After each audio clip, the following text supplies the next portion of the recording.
কলকাতার যেমন কালীঘাট, বীরভূমের যেমন তারাপীঠ, তেমনি বর্ধমানের অধিষ্ঠাত্রী দেবী সর্বমঙ্গলা। শারদীয়ায় তিনি দুর্গা হিসেবে পূজিতা হন। পুজোর বয়স কমপক্ষে ৩০০ বছর। এখানকার পুজোয় জড়িয়ে রয়েছে দক্ষিণবঙ্গের নানান লোকাচার, বিশ্বাসের পরম্পরা।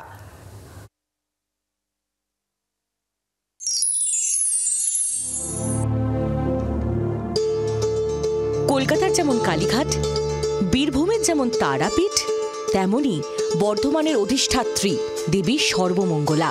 ১৭০২ সালে প্রাচীন নবরত্ন শৈলীর এই মন্দির প্রতিষ্ঠা করেন বর্ধমানের মহারাজা কীর্তিচাঁদ। প্রাচীন সর্বমঙ্গলা মন্দিরে অধিষ্ঠাত্রী দেবীকে জাগ্রত বিগ্রহ হিসেবে মানেন অবিভক্ত বর্ধমানের বাসিন্দারা। মা প্রথম যে এইখানে জানা যায় যেটা যে জেলেনি জালে মা উঠেছিলেন এবং জেলেনিরা ওই মূর্তিটা বুঝতে পারেনি যে দুর্গা মূর্তি। তখন মা কষ্ট পেয়ে বর্ধমান রাজাকে এবং আমাদের এখানে যেখানে যারা পুলিশ ছিল দুপক্ষকে স্বপ্নাদিষ্ট হয়েছিল। স্থানীয়দের দাবি, দেবী মূর্তির বয়স মন্দিরের থেকেও বেশি।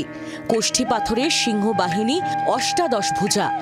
প্রথা মেনে প্রতিপদে ঘট স্থাপন করা হয় সর্বমঙ্গলা মন্দিরে।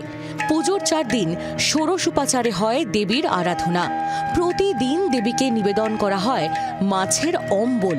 নবমীতে ৯ জন কুমারী পূজিতা হন দেবী দুর্গার ৯ রূপে। বর্ধমান রাজার জমিদারি বিলুপ্ত হলে পুজোর দায়িত্ব পায় ট্রাস্টি বোর্ড। সারা বছর দর্শনার্থীদের ভিড়ে গমগম করে বর্ধমানের সর্বমঙ্গলা মন্দির। বর্ধমান রাজ আমলের প্রাচীন রীতি অনুযায়ী আজও বর্ধমানের সর্বমঙ্গলা মন্দিরে ভোগ হয় কিন্তু মাছের টক দিয়ে। যেদিন যে জ্যান্ত মাছ পাওয়া যায় পুকুর থেকে আনা সেই মাছ দিয়ে কিন্তু সেই মাছের টক তৈরি করে নিবেদন করা হয় মাকে, এবং এইভাবেই দীর্ঘদিন ধরে তার যে প্রথা এবং প্রথাগুলিকে ধরে রেখেছে বর্ধমানের সর্বমঙ্গলা মন্দির।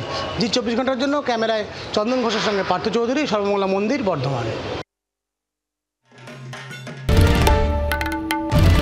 বাংলার আওয়াজ, বাঙালির আবেগ, জি ২৪ ঘন্টা।